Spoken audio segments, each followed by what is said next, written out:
everyone and welcome back to my YouTube channel. So friends, आज का जो video lecture है ये बेस्ड है पार्ट 2 पर। हम कर रहे हैं एनसीईआरटी सीरीज और पार्ट 2 आज आपके लिए लेके आई हूं मैं चैप्टर इक्विलिब्रियम के लिए। पार्ट 1 के अंदर हमने क्वेश्चन नंबर 7.1 से लेकर 7.5 कवर किया था। आज पार्ट 2 के अंदर हम क्वेश्चन 7.6 से लेकर 7.10 तक कंप्लीट करेंगे। हम कर रहे हैं NCERT exercise with complete explanation. तो चलिए चलते हैं सबसे पहले क्वेश्चन नंबर 7.6 की तरफ। सो ये स्टूडेंट्स, अब सबसे पहला एनसीईआरटी आज का जो क्वेश्चन है वो है 7.6। 7.1 से 7.5 हमने पार्ट 1 के अंदर कर लिया था। आज हम पार्ट 2 के अंदर 7.6 से लेकर 7.10 तक क्वेश्चंस करने वाले हैं। जैसे कि मैंने आपको कहा था, आपको डेली 5 क्वेश्चंस या 10 क्वेश्चंस की ये सीरीज मिलती रहेगी, जिससे आप एनसीईआरटी एक्सरसाइजेस जो हैं उन्हें साथ साथ करते रहेंगे, है ना जी। तो सबसे पहला क्वेश्चन आज के आपके स्क्रीन पर आपको दिख रहा होगा, क्वेश्चन 7.6 ऑफ चैप्टर इक्विलिब्रियम। सबसे पहला क्वेश्चन क्या आता है, फॉर द फॉलोइंग इक्विलिब्रियम आपको दे रखा है इस इक्विलिब्रियम के लिए, जहां पर केसी की वैल्यू है 6.3 इंटू 10 की पावर 14। स्टूडेंट्स ये 1014 नहीं है, दिस इज 10 की पावर 14, ठीक है जी। इसको करेक्ट करके लिख लेना।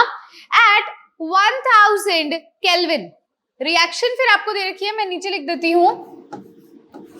NO गैसियस फॉर्म में है प्लस O3 गैसियस फॉर्म में है, gives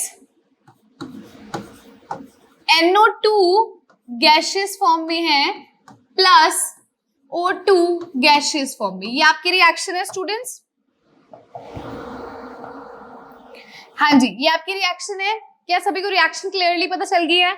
इस रिएक्शन के लिए उसने आपको क्या दे रखा है? इस रिएक्शन के लिए उसने आपको केसी की वैल्यू दे रखी है 6.3 इंटू 10 की पावर 14 दे रखी है। टेम्परेचर उसने बोला है भी जी 1000 केल्विन पर आपका ये वैल्यू है। वो कहता है both the forward and the reverse reaction in the equilibrium are elementary bimolecular reaction. Most important चीज, अब आपको यहां से एक हिंट वो दे रहा है भी जो आपकी फॉरवर्ड और जो आपकी रिवर्स रिएक्शन है। फॉरवर्ड रिएक्शन का मतलब क्या हुआ, जब NO और O3 कंबाइन करके NO2 और O2 बना रहे हैं, this is our forward reaction. Backward reaction क्या होगी भी NO2 और O2 कंबाइन करके वापस से क्या बना रहे हैं, NO और O3 बना रहे हैं। दिस इज फॉरवर्ड रिएक्शन, भी इनसे ये बन रहा है। और बैकवर्ड में क्या होगा या रिवर्स में क्या होगा, इन दोनों को कंबाइन करके ये बन रहा है ना जी। उसने आपको यहाँ पर क्या बोला है भी ये जो रिएक्शंस हैं इक्विलिब्रियम में एलिमेंट्री हैं। एलिमेंट्री का मतलब क्या होता है, आपको एक छोटी सी चीज समझनी है यहाँ पे, आगे जाके वैसे तो पढ़ोगे ही। एलिमेंट्री रिएक्शंस जो होती हैं वो होती हैं सिंगल स्टेप रिएक्शन। वो क्या होती हैं, सिंगल स्टेप रिएक्शंस होती हैं। एलिमेंट्री रिएक्शंस क्या होती है, सिंगल स्टेप रिएक्शंस होती है। यहाँ पर उसने आपको केसी की वैल्यू दे दी है। वो कहता है रिवर्स रिएक्शन के लिए केसी की वैल्यू बताओ। उसने फॉरवर्ड रिएक्शन के लिए आपको ये केसी की वैल्यू दे दी। वो कहता है रिवर्स रिएक्शन के लिए बताओ। तो स्टूडेंट्स बहुत सिंपल सी चीज है, सिंगल स्टेप रिएक्शन है, मतलब रिएक्टेंट से प्रोडक्ट बन रहा है और वापस से प्रोडक्ट जो है रिएक्टेंट में कन्वर्ट हो रहा है। एक ही स्टेप में ये प्रोसेस करता है। तो यहाँ पर वो हमें यहाँ पे क्या बोल रहा है भी अगर फॉरवर्ड रिएक्शन की ये वैल्यू है तो बैकवर्ड रिएक्शन की वैल्यू क्या होगी, इसका रिवर्स, केसी का रिवर्स यानी कि केसी डैश। तो केसी की वैल्यू कितनी आ जाएगी, 6.3 इंटू 10 की पावर 14 है। और केसी डैश क्या है, मेरा इक्विलिब्रियम कांस्टेंट है फॉर द रिवर्स रिएक्शन। तो देखो रिवर्स रिएक्शन के लिए इसकी वैल्यू भी हम क्या कर देंगे, रिवर्स कर देंगे। तो यहां से हमारा केसी डैश कितना आ जाएगा, 1/6.3 इंटू 10 की पावर 14। ठीक है जी। इस तरह से आप यहां से क्या कर सकते हो, केसी डैश यानी कि रिवर्स वाले के लिए वैल्यू निकाल सकते हो, जो कि आएगी 1.59 इंटू 10 की पावर -15। इसको जब आप सॉल्व करोगे आपका जो इक्विलिब्रियम कांस्टेंट रिवर्स रिएक्शन के लिए आ जाएगा वो कितना आएगा, 1.59 इंटू 10 की पावर -15। ठीक है, सिंपल सी चीज मैंने करी है, फिर से रिपीट कर देती हूँ। Kc किसके इक्वल होगा 1 बाय Kc डैश के लिए, क्योंकि सिंगल स्टेप रिएक्शन है। तो अगर मुझे फॉरवर्ड रिएक्शन का इक्विलिब्रियम कांस्टेंट दे रखा है तो उसका रिवर्स करूंगी तो बैकवर्ड का मेरे पास इक्विलिब्रियम कांस्टेंट आ जाएगा। इसकी वैल्यू को मैंने यहाँ पुट कर दिया तो ये 1 अपॉन में आ जाएगा और इसको सॉल्व करूंगी तो आंसर आएगा 1.59 इंटू 10 की पावर माइनस 15। तो ये था हमारा सबसे पहला question, question 7.6 my dear students. अब आता है आपके सामने क्वेश्चन 7.7 और बहुत अच्छा क्वेश्चन भी है।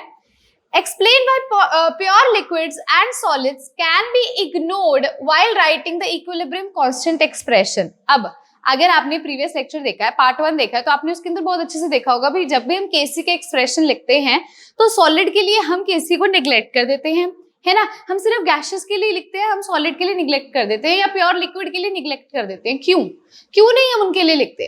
क्यों? आप सोचो इस चीज को। इसका रीजन क्या है? जो कंसंट्रेशन होती है सॉलिड की और प्योर लिक्विड की वो कांस्टेंट रहती है, ठीक है। तो जब भी आप रिएक्शन लिखते हो उनकी कंसंट्रेशन कांस्टेंट रहती है, वो चेंज नहीं करती है with respect to time during a particular reactions. इसके कारण ही हम उन्हें कंसीडर नहीं करते हैं। इसको अगर मैं आपको मैथमेटिकली एक्सप्लेन करना चाहूँ तो फॉर एग्जाम्पल अगर मैं आपको बोलती हूँ, मान लीजिए मेरे पास ये कोई स्क्वायर है, मतलब क्यूब है, और मैं अगर आपको बोल देती हूँ भी इस क्यूब का स्टूडेंट्स कंसंट्रेशन क्या होगी, इस क्यूब की कंसंट्रेशन क्या होगी, number of moles upon volume. Concentration यही होती है, number of moles upon volume, है ना। अगर मैं इस क्यूब को ऐसे डिवाइड कर देती हूँ, हाफ में कट कर देती हूँ, या कुछ भी, मैं यहाँ से इसको क्या कर रही हूँ, यहाँ से इसको ऐसे कट कर रही हूँ मैं, ठीक है। यहाँ से मैंने इसको कट करना शुरू किया। अगर मैं इसको यहाँ से कट करती हूँ, मैं क्या देखती हूँ, ये दो इक्वल पार्ट्स में टूट जाएगा, लेकिन इसके नंबर ऑफ पार्टिकल्स तो सेम ही रहेंगे। जब ये क्या है, क्यूब के जिन पार्टिकल से मिलकर बना है, इस क्यूब को अगर मैं हाफ पार्ट में डिवाइड कर दूंगी तो नंबर ऑफ पार्टिकल्स तो सेम रहेंगे। नंबर ऑफ मोल्स का क्या फॉर्मूला होता है, गिवन मास अपॉन में मॉलिक्यूलर मास। तो नंबर ऑफ मोल्स की जगह पे मैंने ये लिख दिया into volume as it is. आपको पता है मास बाय वॉल्यूम क्या होता है, मास बाय वॉल्यूम होता है डेंसिटी। तो यहाँ से फॉर्मूला क्या आ जाएगा, डेंसिटी अपॉन मॉलिक्यूलर मास। और कोई भी सॉलिड ऑब्जेक्ट है, प्योर लिक्विड ऑब्जेक्ट है, उसकी डेंसिटी क्या होती है, कांस्टेंट रहती है। उसकी डेंसिटी कांस्टेंट रहेगी। अगर डेंसिटी कांस्टेंट है और मॉलिक्यूलर मास क्या है, कांस्टेंट है, तो ओवरऑल उस रिएक्शन के केस के अंदर हम उसकी वैल्यूज को क्या लेंगे, कांस्टेंट लेंगे, ठीक है। तो यही चीज है जो कंसंट्रेशन है लिक्विड की, ठीक है, जो कि प्योर ले रहे हैं, या सॉलिड की, ये चेंज नहीं करती है with respect to time in a reaction. क्यों? क्योंकि उसकी डेंसिटी क्या होती है, वो फिक्स रहती है, उसकी डेंसिटी चेंज नहीं करती है। मोर ओवर उसका मॉलिक्यूलर मास भी चेंज नहीं करता है, जिसके कारण हम उसको या तो यूनिटी लेते हैं या कांस्टेंट लेते हैं, या तो 1 लेते हैं या क्या लेते हैं, कांस्टेंट वैल्यू लेते हैं, ठीक है। क्या सभी को क्लियर है? हाँ जी, क्लियर हुआ। तो अब स्टूडेंट्स हम चलते हैं क्वेश्चन 7.8 की तरफ। ध्यान से देखेंगे क्वेश्चन 7.8 क्या कहता है, reaction between N2 and O2 takes place as follows. आपको रिएक्शन दे रखी है 2N2 गैसियस फॉर्म में प्लस O2 गैसियस फॉर्म में गिव्स 2N2O। ये आपको रिएक्शन दे रखी है गैसियस फॉर्म में।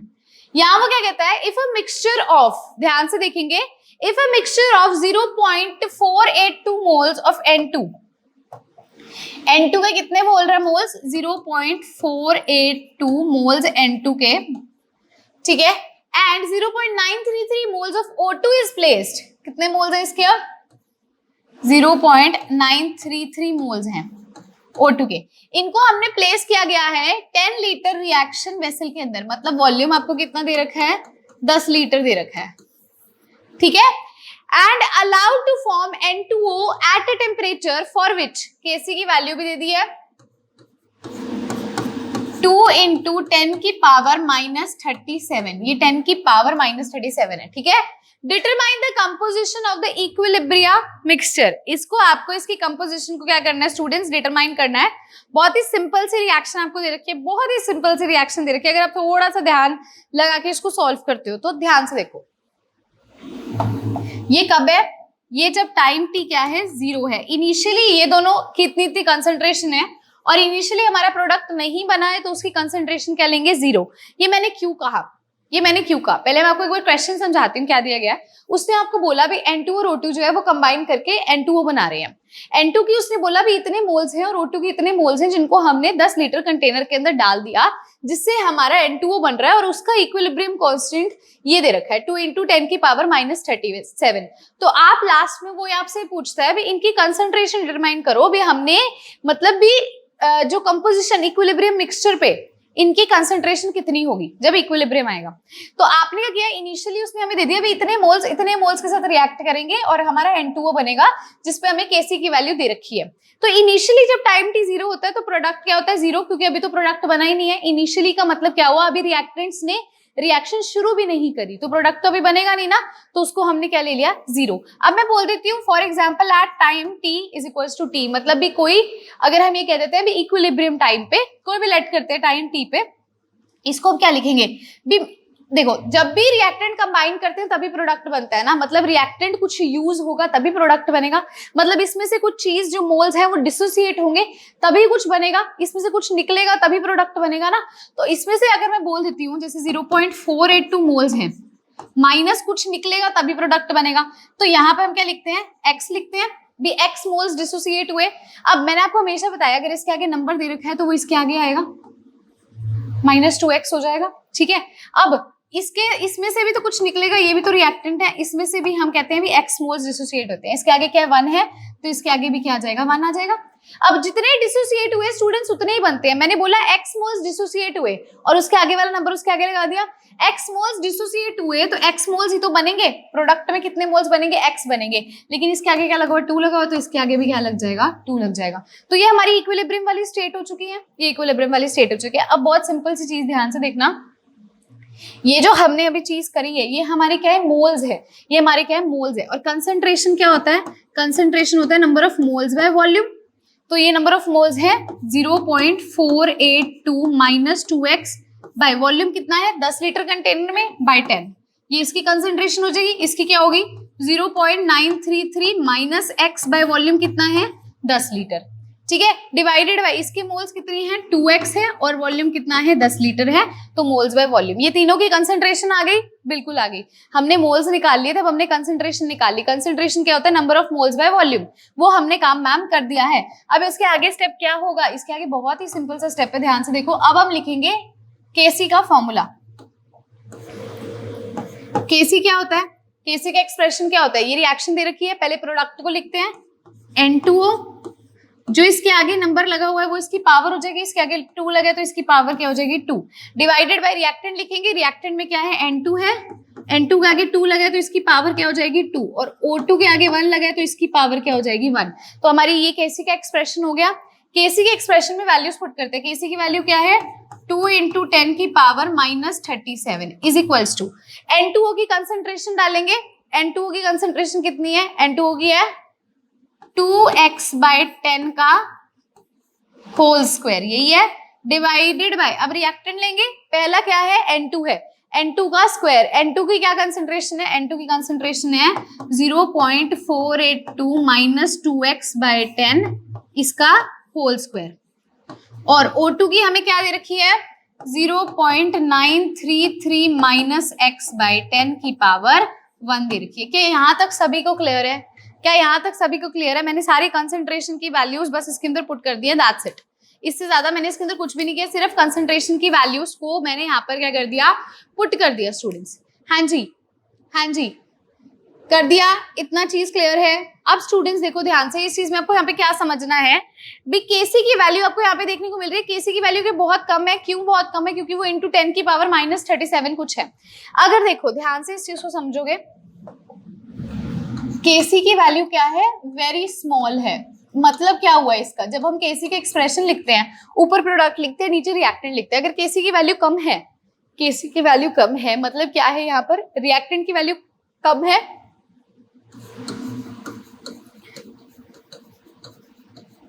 हाँ जी ध्यान से देखो, अगर मैं आपको बोल देती हूँ भी प्रोडक्ट की वैल्यू कम है, ठीक है, तो Kc की वैल्यू कम होगी, ठीक है, क्योंकि वो डायरेक्टली प्रोपोर्शनल है, लेकिन रिएक्टेंट के इनवर्सली प्रोपोर्शन है।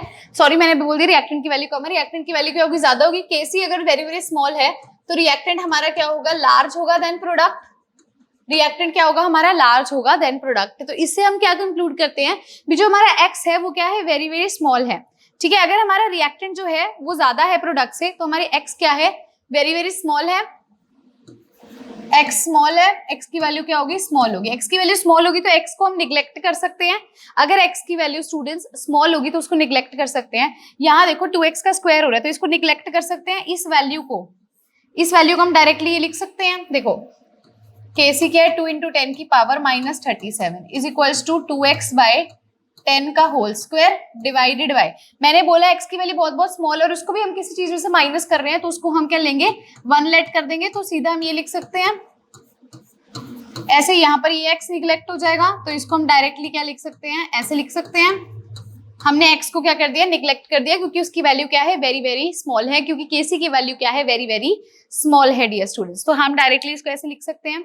ठीक है जी, अब हम क्या करेंगे इसके अंदर, देखो इसको चाहे तो आप यहाँ साइड पे लिख भी लेना। हमने यहाँ पर क्या किया है 0.482 - 2x को हमने क्या बोला है, भी अप्रोक्सीमेटली 0.48 के इक्वली होता है, 0.993 माइनस अप्रोक्सीमेटली 0.993 के इक्वली 933 के इक्वली है। क्यों? क्योंकि x की वैल्यू क्या है, वेरी वेरी स्मॉल है। तो अब स्टूडेंट्स आप इस सबको जब आप सॉल्व करोगे तो यहाँ से आप क्या कर सकते हो, x की वैल्यू कैलकुलेट कर सकते हो। इस सारी इक्वेशंस को अब आपका x जो है ऑलमोस्ट क्लियर हो चुका है, इतना लंबा काम नहीं होगा। अब इसको आप सारे को सॉल्व करोगे तो x आ जाएगा 6.6 × 10 की पावर -20। ये क्या आ गया आपका x आ गया, ये क्या आ गया आपका x आ गया, मतलब कितने मोल्स डिसोसिएट हुए हैं।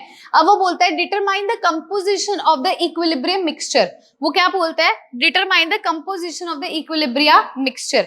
अब आपने कंपोजिशन बतानी है भी कितनी इक्विलिब्रियम मिक्सचर की कंपोजिशन होगी, तो देखो ध्यान से, ये अपने मोल्स आ गया। कंसंट्रेशन क्या होती है, कंसंट्रेशन होती है मोल्स बाय वॉल्यूम, मोल्स कितने आ गए भी, इतने डिसोसिएट हुए हैं ना, 6.6 × 10 की पावर -20 डिवाइडेड बाय 10 करेंगे तो कंसंट्रेशन आ जाएगी, ये ऊपर चला जाएगा ना, 6.6 × 10 की पावर -21 हमारी क्या आ जाएगी, कंसंट्रेशन आ जाएगी इक्विलिब्रिया मिक्सचर की भी। इतने मोल्स क्या हुए हमारे यहाँ से डिसोसिएट हुए। मैं एक बार रिपीट कर देती हूँ, उससे पहले वीडियो को पॉज करके पहले इसको आप लिखोगे, ध्यान से देखना, क्वेश्चन रिपीट करने लगी हूँ, from the very start explain करती हूँ आपको। क्वेश्चन रीड करो। सबसे पहले मैंने आपको बोला था ये दोनों कंबाइन करके इस प्रोडक्ट की फॉर्मेशन कर रहे हैं, ठीक है। इसके बाद आप ध्यान से देखो, ये इसके इनिशियल मोल्स थे और ये इनिशियली प्रोडक्ट अभी बना नहीं था तो 0 लिया। जब टाइम टी मैंने टी लिया स्टूडेंट्स, जब टाइम टी लिया गया, ओके, जब टाइम टी लिया गया तो यहाँ पर क्या हुआ, इसके कितने मोल्स निकलेंगे, x मोल्स निकलेंगे, तभी x मोल्स बनेंगे। इसके आगे वाला नंबर इसके आगे आ जाएगा, इसके आगे वाला नंबर इसके आगे, इसके आगे वाला इसके, ये तो चीजें आपको मैंने पहले भी पढ़ा रखी है। तो अब ये आपके क्या थे, नंबर ऑफ मोल्स थे, ये n की वैल्यू थी, और आपको कंसंट्रेशन लेनी होती है हमेशा। कंसंट्रेशन क्या होती है, number of moles by volume. इसको हमने 10 से डिवाइड कर दिया क्योंकि वॉल्यूम हमारा 10 लीटर था। अब हमने हमारा सिंपल सी चीज करी, हमने क्या किया, यहाँ पर Kc का हमने फॉर्मूला पुट किया, एक्सप्रेशन पुट किया, उसमें कंसंट्रेशन लेते हैं। कंसंट्रेशन हमने ऑलरेडी सबकी निकाल ली थी, तो हमने कंसंट्रेशन की जब वैल्यूज पुट करी तो हमने ये देखा भी यहाँ पर बहुत बड़ी बड़ी वैल्यूज आ रही है और हमें ये पता चला भी x की वैल्यू क्या है, बहुत स्मॉल है। क्यों? क्योंकि Kc की वैल्यू बहुत स्मॉल है। Kc की वैल्यू स्मॉल है तो हम x को निग्लेक्ट कर सकते हैं, तो हमने क्या बोला भी 0.482 में से अगर 2x को माइनस करेंगे वो ऑलमोस्ट 0.482 के इक्वली होगा और ये भी ऑलमोस्ट इसके इक्वली होगा। तो फाइनली जब इसको सॉल्व करते हैं हमारा आंसर आता है 6.6 × 10 की पावर -20। अब स्टूडेंट्स हमारा ये आंसर यहीं तक सीमित नहीं है, ये नंबर ऑफ मोल्स निकले और उसने हमसे पूछा कंपोजिशन। कंपोजिशन का मतलब आपको क्या बताना है, कंसंट्रेशन। कंसंट्रेशन क्या होता है, number of moles by volume. Number of moles के हमने वॉल्यूम यानी कि 10 लीटर से डिवाइड कर दिया तो हमारी ये क्या आ गई, कंसंट्रेशन आ गई। क्लियर है, वेरी गुड। अब स्टूडेंट्स हम चलते हैं क्वेश्चन नंबर 7.9 की तरफ। क्वेश्चन 7.9 की तरफ ध्यान से देखेंगे, पहले क्वेश्चन रीड करती हूँ। Nitric oxide reacts with Br2 and gives nitrosyl bromide as per the reaction. Reaction आपको दे रखी है 2NO गैसियस फॉर्म में प्लस Br2 गैसियस फॉर्म में गिव्स 2NOBr गैसियस फॉर्म में। ये रिएक्शन आपको स्टूडेंट्स दे रखी है, ध्यान से देखो, ये रिएक्शन दे रखी है। फर्स्ट लाइन यहां तक क्लियर होगी, इधर तक। When 0.087 मोल्स ऑफ NO, इसने इसके कितने मोल्स दे दिए, 0.087 मोल्स दे दिए NO के, ठीक है, एंड 0.0437 मोल्स ऑफ Br2, ये Br2 के दे दिए, are mixed in a closed container at a constant temperature. इनको वो कहता है मिक्स किया गया है, और यहां से कितने मोल्स NOBr के ऑब्टेन हुए इक्विलिब्रियम पे, 0.0518 इक्विलिब्रियम पे ऑब्टेन हुए हैं। इक्विलिब्रियम अमाउंट बताओ इन दोनों की, तो उसने आपको क्या बोला है, पहले क्वेश्चन देखो भी। इनिशियली ये दोनों रिएक्ट करते हैं और ये बनाते हैं, मतलब इनिशियली तो ये जीरो ही होता है, हमें पता है। वो बोलता है इक्विलिब्रियम पे इसकी हमें दे दी वैल्यू, कितनी दे रखी है, इक्विलिब्रियम पे इसकी वैल्यू हमें मिली है 0.0518 मोल्स, ये इक्विलिब्रियम पे दे रखी है। वो कहते हैं इन दोनों के इक्विलिब्रियम पे वैल्यू बताओ, मतलब टाइम टी पे इसकी वैल्यू हमें दे दी है। अब देखो इस क्वेश्चन को कैसे सॉल्व करते हैं, ध्यान से देखना। सेम वही चीज, इक्विलिब्रियम पे इतने मोल्स में से कुछ मोल्स निकलेंगे तभी कुछ बनेगा। तो इसमें से हम बोलते हैं मान लो x मोल्स डिसोसिएट हो रहे हैं, इसके आगे क्या लगा है, 2 लगा है, तो मतलब 2x, ठीक है। ऐसे इस रिएक्टेंट में से 0.0437 में से कुछ निकलेगा तभी बनेगा, x मोल्स डिसोसिएट होंगे, इसके आगे 1 लगा है तो इसके आगे भी क्या हो जाएगा, 1 हो जाएगा। अब अगर x मोल्स डिसोसिएट हो रहे हैं, x मोल्स निकल रहे हैं, तो x मोल्स ही बनेंगे, यानी कि यहाँ पर इक्विलिब्रियम की वैल्यू कहेगी x आएगी, इसके आगे क्या लगा है, 2 लगा है, तो ये इक्विलिब्रियम पे किसके इक्वल है, 2x के। और 2x की वैल्यू उसने हमें क्वेश्चन में कितनी दे दी, 0.0518 उसने बोला है इक्विलिब्रियम पे वैल्यू है, और इक्विलिब्रियम पे ये किसके इक्वल है, 2x के इक्वल है। तो यहां से हम x निकाल सकते हैं, 0.0518 बाई 2 करेंगे, ठीक है। यहां से हमारा आंसर क्या आएगा, पहले इसको डिवाइड कर लेते हैं,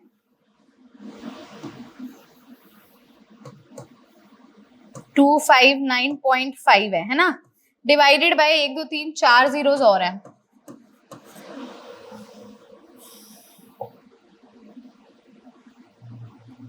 यहां से हमारी जो वैल्यू आएगी वो आएगी 0.02595, ये हमारी क्या आएगी, यहाँ से वैल्यू आ जाएगी x की कितनी आ जाएगी, 0.02595 हमारी किसकी वैल्यू आ गई माय डियर स्टूडेंट्स, ये हमारे x की वैल्यू आ गई। क्या यहाँ तक सभी को क्लियर है, इतना क्लियर है हर किसी को, अगर इतना क्लियर है तो आपका ऑलमोस्ट सारा काम हो चुका है, ऑलमोस्ट सारा काम हो चुका है, ठीक है।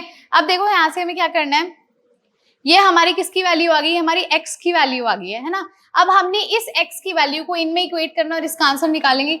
NO की कंसंट्रेशन इक्विलिब्रियम पे क्या होगी, 0.087 माइनस 2x, यही है, सीधा 2x की वैल्यू डाल दो, ये रही 0.087 माइनस 0.0518, सीधा ही 2x की डाल दो ना, यहां से हमारे पास क्या आ जाएगा, इसको अगर हम सॉल्व करते हैं, इसके पीछे 0 लगा होगा, 0.0352, इसका क्या आ जाएगा, 0.0352 आ जाएगा।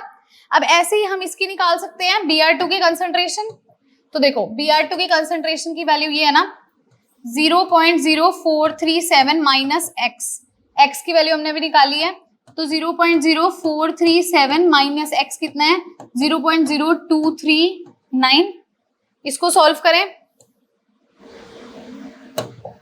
इसको सॉल्व करेंगे, यहां से हमारे पास आ जाएगा 291, हाँ जी, यहां से आ जाएगा 0.0198, कितना आ जाएगा, 0.0198 आपके पास यहां से इसका आंसर आ जाएगा। हाँ जी डियर स्टूडेंट्स, हाँ जी माय डियर स्टूडेंट्स, तो इस तरह से हमने इसकी कंसंट्रेशन और इसकी कंसंट्रेशन निकाल दिया। क्या सभी को इतना क्लियर है, हमें सीधा 2x की वैल्यू दे रखी थी, जहां से हमने x की वैल्यू निकाल दी और इक्विलिब्रियम पे इसको इक्वेट कर दिया, तो हमारे आंसर्स आ गए। क्लियर है, चलो बहुत अच्छी बात है। अब हम चलते हैं आज के लास्ट क्वेश्चन, क्वेश्चन 7.10 की तरफ माय डियर स्टूडेंट्स, ध्यान से देखेंगे। क्वेश्चन 7.10 क्या है, एट 450 केल्विन केपी की वैल्यू दे रखी है 2 into 10 की पावर 10 है ये, ठीक है। For the given reaction at equilibrium, क्या रिएक्शन है, 2SO2 gaseous plus O2 gaseous gives 2SO3 gaseous, ये रिएक्शन दे रखी है। वो कहता है Kc निकालो, बहुत सिंपल है, आपको फॉर्मूला पता है, मैंने कल भी बताया था, Kp is equals to Kc into RT की पावर डेल्टा Ng, यही फॉर्मूला बताया था मैंने आपको, ठीक है। तो Kp की वैल्यू कितनी दे रखी है, 2 into 10 की पावर 10, Kc की कैलकुलेट करनी है, R की वैल्यू क्या होती है 0.083 है ना, इनटू टेम्परेचर कितना दे रखा है 450 केल्विन, इनटू डेल्टा Mg क्या होता है स्टूडेंट्स, डेल्टा Mg क्या होता है, number of moles of product minus number of moles of reactant. यहाँ इसके आगे क्या दे रखा है 2 दे रखा है प्रोडक्ट में, रिएक्टेंट में क्या है 2 प्लस इसके आगे क्या है 1 3, इसका क्या आ जाएगा -1 डेल्टा एन जी, इसकी पावर क्या आ जाएगी -1। क्लियर है? इतना क्या सभी को क्लियर हुआ स्टूडेंट्स? ये तो बहुत सिंपल सा स्टेप था। हाँ जी, बहुत सिंपल सा स्टेप था। इसको नीचे ले जाएंगे, हमारा आंसर आ जाएगा 7.47 इंटू 10 की पावर 11। कैसे आ जाएगा? 7.47 इंटू 10 की पावर -11। हाँ जी माय डियर स्टूडेंट्स, क्या सभी को ये क्लियर है? माइनस नहीं, यहाँ पॉजिटिव में आएगा, ठीक है? तो इसको सॉल्व कर लोगे तो आपका आंसर क्या आ जाएगा? Kc is equal to 7.47 into 10 की पावर 11। क्या सभी को क्लियर है? ये तो हमने कल भी क्वेश्चन किया था Kp Kc के रिलेशन वाला, ये तो आप बहुत इजीली कर लोगे। सो हाँ जी स्टूडेंट्स, यहीं पर हमारा जो आज का वीडियो लेक्चर है वो फिनिश होता है। अगर आज का वीडियो लेक्चर अच्छा लगा है तो लाइक जरूर करना। आपका एक लाइक मुझे बहुत मोटिवेशन देता है। कमेंट करना है भी आपके कितने क्वेश्चंस करेक्ट हुए। आज 5 क्वेश्चंस हमने फिर से अटेम्प्ट किए हैं, कल भी 5 क्वेश्चंस किए थे, तो कमेंट करना भी आपके कितने क्वेश्चंस करेक्ट है। शेयर करना है इस वीडियो को ताकि ये वीडियो का सॉल्यूशन उस बच्चे तक पहुंच जाए जिसको एनसीईआरटी क्वेश्चंस करने में प्रॉब्लम आ रही है। शेयर जरूर कीजिएगा। और यस स्टूडेंट्स, अगर आप न्यू हैं मेरे चैनल पर तो चैनल को सब्सक्राइब करके जाइएगा ताकि जब भी नई वीडियो डलती है आप तक नोटिफिकेशन पहुंच जाए, ठीक है जी? तो आप साथ के साथ टाइम से उस वीडियो लेक्चर को देख सकते हो। So thank you my dear students, have a good day.